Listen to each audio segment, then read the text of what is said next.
Friends, today in this video I'm gonna talk about the concept of single phase AC system. So in electrical, what is the single phase AC system? So let's talk about it without wasting much time.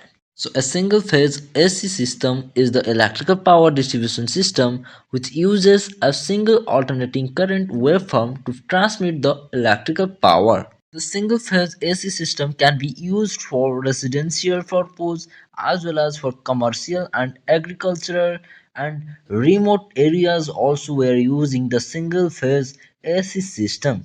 Single phase AC system is used where the three phase power is not available.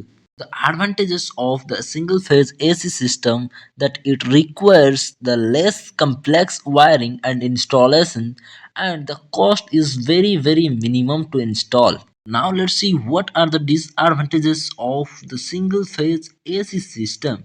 So it has the limited power capacity that in high power applications we can't use the single phase AC system.